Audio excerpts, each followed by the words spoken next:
This is how to set up a basic sales system inside of Monday.com. So if you're new to the platform and you just want somewhere to manage your sales in a basic way, this video is for you. By the way, if you'd like us to help you set up Monday.com for your business, check out the link in the description below. Anyway, as you can see here, I'm inside of my example Monday.com system. Now you will note I'm in Monday.com Sales CRM. However, if you want just a basic sales system, this can be done in work management or sales CRM. It doesn't matter too much if you're keeping it simple. Okay. So the only thing that we're going to look at doing in this video is a deals board. Okay. So in case you are not familiar, if you have sales CRM or you've not set up a sales system before, usually there are a series of boards or different areas of the system where you store different information. You would have accounts, which are essentially companies, so those are businesses. You'd have contacts, which are people. Typically, contacts work for the account, so you would connect a contact to an account. And then you would have a leads board, which is your sales. Your leads board isn't actually your sales pipeline. Your leads board is your qualification pipeline. Confusing, I know. And then you've got your deals board, which is your actual sales process.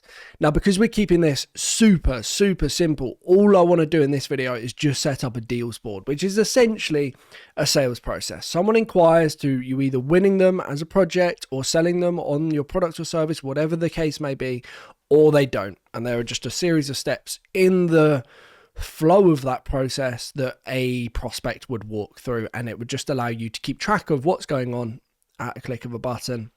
It's easy to add new deals. You can see what your pipeline's looking like, how much money is in each stage of the process. You can report on the information relatively easily as well. So first and foremost, we're going to press the plus button, create a new board. Now, if you're trying to use the deals board, you can do if you're in CRM. I would recommend just starting from scratch anyway. So we could call this deals. We can call this opportunities. You can call this whatever you want. So you could call this your sales pipeline. The naming convention is entirely up to you. Privacy options, obviously you can select if it's going to be main, accessible to everyone, private, only you and select individuals, or shareable. If you want to share your sales pipeline externally, you are more than welcome to. And then we can select what we are managing. Now, this is just a naming convention thing, a terminology thing. It doesn't matter too much. I'm just going to go ahead and put deals or sales. You can put whatever you want, match the board name. It's entirely up to you. But I'll go ahead and press create board. So our board should now populate. We need to go through the basic setup of our sales pipeline. Now, it is very likely that it's going to differ slightly for you based on your business. Obviously, I'm going to give you the general rules of thumb that I think you should follow. But, you can tweak it, optimize it, change it however you see fit. So what I would firstly do is I would make sure that your groups match the different stages of your sales process. So you might need to have multiple groups here. And let me give you a reason why. So I would have, let's say, close lost in red. I would probably have, let's delete this group for the time being. We would have close won. So close won or close lost. Hopefully that makes sense. You either win the deal or you don't win the deal. So you've got those two steps of the process. You'd have new deals up the top here. So this is every single deal or pipeline, prospect, whatever that's been added to the system, but nothing's actually happened yet. You might have then proposal sent deals. So you have new deals, then you meet with them, then you send them a proposal. You might have new deals, then scheduled deals, and then you'd have proposal sent deals. Again, the sales process is up to you. What is important, though, is you follow the structure of each step of the process is its own different group. And then you might have in negotiation deals, I thought I'd spelled that wrong, negotiation deals. And then you might have awaiting payment deals. So then you're waiting to be paid. You might also have in contract as well. So you can have an additional step in that process there. So we can just bump this up. So we have in contract and then it's awaiting payment. So in contract deals, then awaiting payment deals, and we can change the colors as well as you see fit. In contract might be in, let's say, the dark blue here. In negotiation might be in gold. Proposal sent might be in, I don't know, an orange here. So now we've got new deals, proposal sent deals, in negotiation deals, in contract deals, awaiting payment deals, close won deals, and then, or let's put close won, and then also close lost deals. So we have the different stages of the process, as you can see very simply here. Now, the next thing that I would encourage you to do, and obviously, by the way, just follow the principle of having the groups. If your sales process is different, that's not a problem at all. But I would make sure you have a closed won group and a closed loss group and probably a new deals group as well. Everything in between that is entirely up to you. What I would then do is use the status column that's pre-populated when you create a new board inside of Monday.com. And I would just make sure that you match the stages within the groups to the stages in the status column. So first and foremost, the default label should be new. Okay, always just bear that in mind. And then we use the red for lost, and then we'll have proposal sent, and then we'll have in negotiate, or we just use the green as one. That's quite important. Proposal sent, in negotiation. We can tweak the colors shortly. And then we'll have in contract, and then we would have awaiting payments. There we go. So those are our different stages of the sales process. A new, let's just reposition these. In contract is going to sit above awaiting payment. You've got in negotiation after proposal sent. So new, proposal sent, in negotiation, in contract, awaiting payment. I'm just going to adjust the colors so they match. So in contract is going to be in the blue, and then in negotiation is going to be in the gold. Let's just make sure all of this matches. So that's pretty much it. There we go. Just change that to the orange there. Oh, was that the right color? That one. There we go. Awesome. So now we've set up our status column. Our status column matches the different stages of the deal process. I would then just hide the column summary on here. And then what I would do is I would just use this date column. This is quite important. You don't have to do this. It's very helpful for reporting purposes though. So I'd use the date column and I would just write in date created, and then I would press the 3 dotted button and I would restrict the column editing. Now I would then create another date column, and this is going to be date closed. Okay, date closed. And then I press again the 3 dotted button and restrict the column editing. And then I'll create another column, and this is a formula column.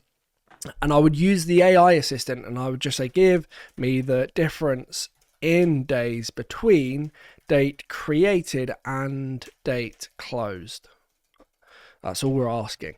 This will allow us to automatically track the number of days it takes for a deal to close.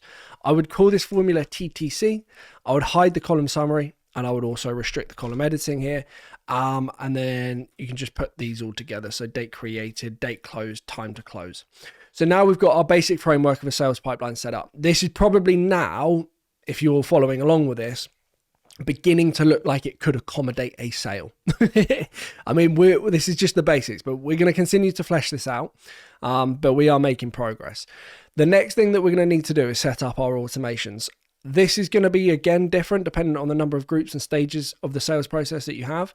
But if we go to automate, top right-hand corner, manage, create automation. First and foremost, what we want to do is just when a new item is created, and that is the wrong option. When a new item is created, we want to set the date created to today. So that's really important. First automation we need to do. The next automations we need to run through is the different status changes. So when status changes to new, move item to the group new. Again, we don't want to have to manually change the status and then also manually move the item to that group as well. So then we go when status changes to proposal sent, move item to group proposal sent. This is relatively straightforward. Just follow along with this. Although it is remarkably boring, fortunately we only have to do this once. So when status changes to in negotiation, move item to group in negotiation.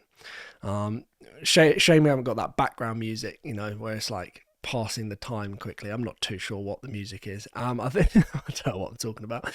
In contract, move item to group in contract. See, the problem with this also is it's very slow. You have to wait a long time for it to load. So we've got in contract, then we'll be awaiting payment, create automation when status changes to awaiting payment, move item to group, awaiting payment.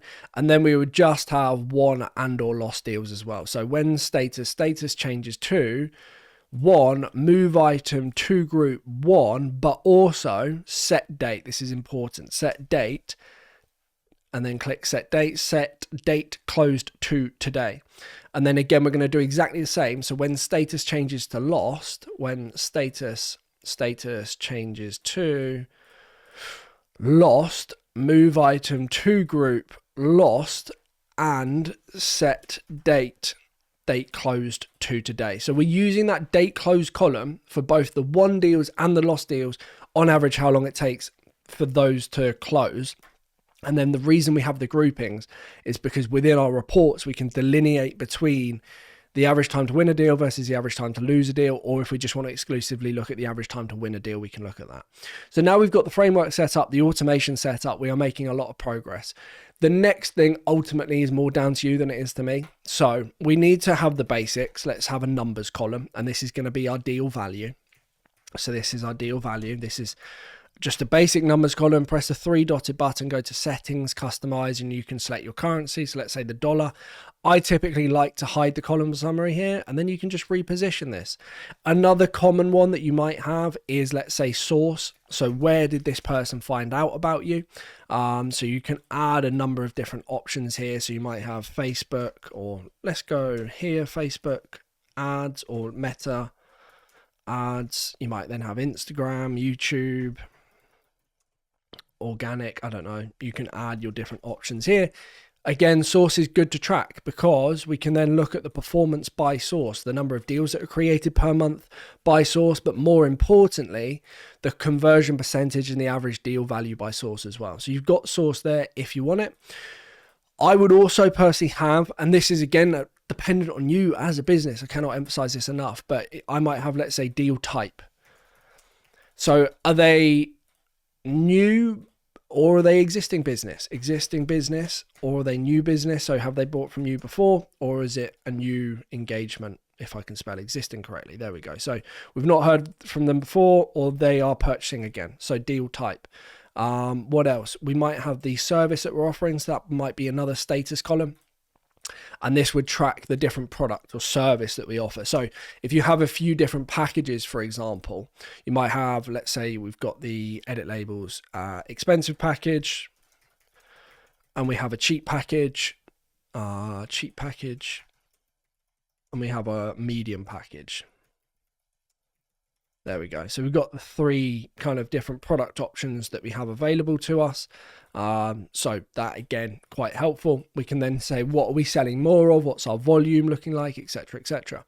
Now, because we're keeping the sales pipeline really basic as well, to begin with anyway, and we're not creating an accounts board, we're not creating a contacts board, what I would probably also want, just for referencing sake, is a text column. This is going to be the company name, so I know who I'm selling to. And then I would have another text column, and this is going to be our POC. So this is our point of contact. Okay, who are we communicating with regards to this particular deal? And then I would want an email column, so I can add their email to this deal, and also a phone column, so I can see their phone number if that is at all applicable. Okay, and then, you know, go through the other stuff that we have on here. See what's relevant to you. You might have a timeline column for anticipated start and end date for the project or whatever you're working on. You might have a drop down column for different things. You might have a long text. This might be, let's say, the deal description as an example. So you might have that there if you wanted it. Again, just go through stuff that you find relevant. There's nothing wrong with adding more data points. The less data points, the better. But if you feel like you need something, you can add it. You can have a location column. So that's a location of the deal if it's on site. I'm just trying to flick through, see if there's anything else that's remotely interesting. Not really, if I'm honest with you. You can see we've covered most of the options. You might have a deal priority potentially. I don't know how applicable that would be. That's up to you, but high, critical, high, medium, low as an example. So you can select your priority of the deal. Again, it's up to you how you want to set it up. It's your deal sales pipeline at the end of the day. So what I would then look at naming convention wise is I would go company name dash point of contact name. So if I was selling to myself, it would be CRM Crew dash Nick Boardman. If I was selling to Apple, it would be Apple dash Tim Cook. It just keeps things pretty tidy, okay? It makes it a bit easier to keep track of everything that's going on. So I would then go ahead and delete this, and then we can run through the different stages of the process. This is in negotiation. Let's say this is in contract. That will move to the different stage automatically here. Now, we do have this files column. Just forgot to mention, if you don't need a files column, you can go ahead and delete it. That comes automatically populated with the board, and it's entirely up to you if you want to have that on there or not. But this is pretty much everything there is to know about your sales pipeline. So this is one view, one way of looking at it. The alternative view that you might have is a Kanban view. So I'd press the plus button top left hand corner here and select the Kanban option. And then this will show you your different stages of the sales process as we've set up, but going crossways as opposed to downwards. Now you can also edit this as well. So if you press the cog top right hand corner and then customize your Kanban card, you can decide to show, hide whatever data points that you want. So if I go to, let's say the deal value is, I don't know what that's going to be, 50,900, services expensive package, deal type is new, source is meta ads, priority is critical, point of contact is myself. You've got my email address here, crew.com. I'm not going to put my phone number in. CRM Crew Limited. Let's say it's assigned to me as well. So it's my deal. If I then go back to my Kanban, you can see here that the data points that we've selected will then show on the card. I can then drag and drop and position that particular deal through the different stages of the sales pipeline. Now on the Kanban view, I should be able to add, other options as well. On the Kanban view, you can mess around with things as well. So 3-dotted button, you can add conditional coloring, you can hide certain things. I think there's a way of putting the monetary amount up the top here instead of just the count. I'm just trying to see how you do that. Kanban column status, divide by, don't want to do that. Show battery, show the new Kanban view. We want the new Kanban view. That's the one we want. But I don't know if it's allowing me to select the value to sit at the top, which is a bit odd. Oh well, nuanced details. I'm sure that's not the end of the world at this stage. Okay, so then we've got our sales pipeline set up. All we're going to run through now is just some really basic reporting. Okay, nothing convoluted or complex, just for you to get started. Again, if this is a new sales system that you're trying to manage inside of Monday.com, let's keep it simple. But let's just look at the few things that we would probably want to be able to see. So I would press the plus button, top left-hand corner, create a dashboard in this instance, and I'll call this sales dashboard. And then privacy options, I'll leave as main. You can privatize the dashboard. And then what we need to do is select the sales pipeline to connect to our sales dashboard. So that's going to allow all of the data from our sales pipeline onto our sales dashboard. Now, I'm going to keep this real simple. So what basic information do we want? First and foremost, revenue per month. That's a super simple one. 3-dotted button settings. Our x-axis is going to be the date closed. Our y-axis is going to be the deal value. And then the group that we want, the only group, is the one deals group. So I would just unselect all of them and then select one deals. You can customize this. You can show benchmark lines if you want to. The idea being, if I then change the status of this particular deal to 1, where there is a value associated with it, it's then going to update my sales dashboard to say that in November, we've generated 500,900. Now, on your numbers column, by the way, you can press the 3-dotted button, go to settings, customize it. You can add decimal places. I personally prefer with decimal places. I think it looks more professional, I guess. Let's go for that. So you can add that. That will then adjust on the view here. Okay, so that's just one basic widget. Very simple report, revenue per month. Another thing that you might want to look at is, let's go chart again, and we would go new deals per month. So per month, yeah. So how many new deals are being created on a monthly basis? So settings, x-axis is going to be date created. This is why we create those date columns. Our y-axis is just going to be the count of items, and then we're going to leave all of the groups here. So I can see in December, I don't know why it's December, but in December we had 2 deals created. Now, if I go ahead and add another example deal, hit enter here, or yeah, let's go Microsoft Bill Gates. I know it doesn't, it doesn't run the gaff anymore, but let's say this is a $1.20000 million deal. Service expensive package, deal type new, source come from YouTube. Bill's been watching my YouTube videos. So now I can see 1 new deal has been created in November, and then we've had 2 that came in December. Now, if you wanted to do new deal value per month as well, you could also just duplicate this, and then all we're doing is changing the y-axis. So 3-dotted button settings, And then we would probably go to, well, no, we wouldn't probably, we would go to y-axis and just select the deal value. So now I can see, or should be able to see if that works. Let's just check this working. Okay, so now I can see the new deals generated per month, the new deal value per month. So not just the number, the quantity of deals, but the actual deal value associated. So actually we've only had one deal created in November, but it was significantly higher in value, where if we win it or not is an entirely different question, than the two deals that we have in conjunction with one another in December. The reason being in this instance though is because Tim Cook's deal hasn't got a value associated. But let's just say it's a small one, $300,000 as an example, right? So now that's obviously increased. Still, November is better. So those are, you know, basic charts that you're probably going to want to look at, just be able to monitor sales performance, what's going on. A few other widgets that I would look at, or, you know, data points that I'd want to monitor is just numbers column. So I'd want average deal value. So what's the average value of a deal? So 3 dotted button settings, I'll go columns 1 by 1, deal value, customize, and then you want to select your currency. I would go manual 2 decimal places, and then just make sure you select the average. Now, this is the average of all of the deals in the pipeline. If you just want the average of all of the won deals, then I would just select the close won deals, and then the average is very different. So just be mindful here. How do you track your data points? Average won deal value or average deal value? Those are two entirely different metrics, okay? So in this instance, I'm going for average won deal value. The other data point that I want to track is the average time to close. So we won this deal here, CRM Crew Limited, Nick Boardman's deal. Now the date created was in fact ahead of the date close. So I'm just going to change that to be the 3rd of November. So that says the 25th of November. So what we would do is we would add another numbers column, and this is going to be average time to won.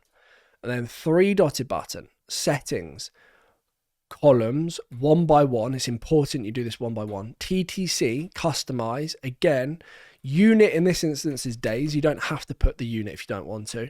We want an average manual, and then 1 decimal place. You could have 2 if you're feeling fancy. You could have as many as you want. 1 usually is suffice. And then the only group that we want is at the average. No, it's just the close won deals, because we don't want an average time to close. We don't want an average time for all of them that are open.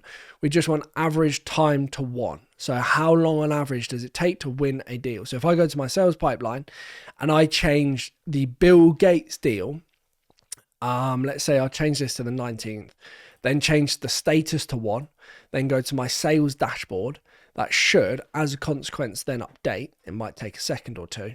And you can see the average time to won is now 17 days. So I know the average one deal value is 850,000. And on average, it takes 17 days for that to convert. I mean, that's fantastic if that was true. Unfortunately, these are just made up numbers. But if that was, you'd do a lot of whatever you're doing there if that was the case. And then, you know, you could then begin to look at other data points that we have access to. This is where it starts to get a little bit more complex. What is your revenue by service package? Revenue by service package per month. Revenue by deal type. Revenue by deal type per month. Revenue by source. Revenue by the source per month. So let me show you how you would do that for just one of these, and then you can apply it to both. So there are 2 different reports that we'll be looking to create here.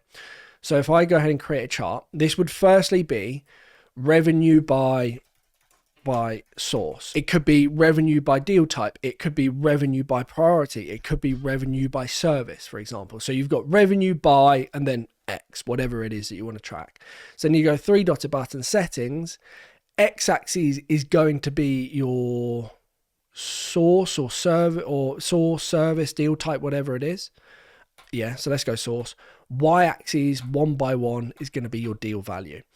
So now I can see that YouTube has apparently brought in more revenue than Meta ads. However, I think I made a mess of this because 3 dotted button settings, I've got all my groups selected. The only group I actually want is my close won deals. Okay, so this is revenue by source. So that's just you've got your sources down the bottom, you've got your revenue. So now you can see your performance by your different sources. Now, if you want to then take this a step further, you can do revenue by source per month. So I would just duplicate this, and then I'm going to put this here as well. So I go revenue by source per month. Now this is in an entirely different data or chart setup. Chart setup, yeah.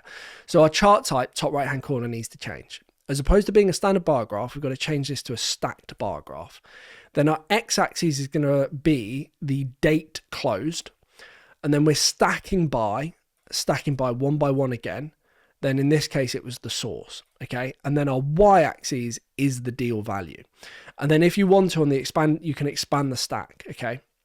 So I can see that in November we have closed 1.2 million from YouTube and 500,900 from Meta. Now that's because this looks, you know, expanded because we've expanded the stack. If we don't want to expand the stack, then we can see our monthly revenue by source. So our total monthly revenue in November was 1.79 or 1.7009. But I can then see easily the split by the source. Now you can then apply this entire logic to all of the other data points that you're tracking on your sales dashboard or your sales pipeline. So if I wanted to do the same for deal type, all I would do, 3-dotted button on the stacked bar graph and just change my stack by from source to deal type. So now I can see that all the revenue that we generated in November was from new deals, nothing recurring or no renewals. If I wanted to look at service, I can see that all the revenue that we generated in November was from service. So if I then go ahead back to my sales pipeline, change this to, let's say, the medium package, my sales dashboard is now going to update. I can see that there was a $500,000 medium package and a $1.2 million expensive package that was sold. So this would be revenue by package per month. Again, you go revenue by source, as opposed to the source being the x-axis on the standard bar graph, you would just change it to, let's say, the service. As an example, or the service, deal type, source, whatever the case may be. So now I can see that it was 1.2 million total that we've generated in revenue from the expensive package. This is all time, by the way. So you can just generate those however you see fit, but that's pretty much all there is to it. So basic reporting, obviously there's a lot more to this. And then if you start looking at accounts, contacts, lead flow, and then leads to deals, it gets a lot more complicated. But if you're starting out, this is a very basic sales setup inside of Monday.com to manage your pipeline, track key data. You've got a nice Kanban view up the top here. Who doesn't want a Kanban view? And then you've got your sales dashboard as well to just track the data associated with your sales. This can be expanded on. Check out other videos on my channel if you want to learn more about kind of filters and other options that you have available and maybe building this out further. But this is the basics. If you would like us to help you set up Monday.com for your business, we would absolutely love to help. All you need to do is click the link in the description below, book a time to speak with me. We can discuss your requirements, what you're looking to achieve, how we could potentially help, and then we would go from there. But hopefully this video has been helpful. Thank you ever so much for taking the time. I appreciate it enormously. Like I said, if you do need help, check out the link in the description below, and I'll see you soon. Goodbye.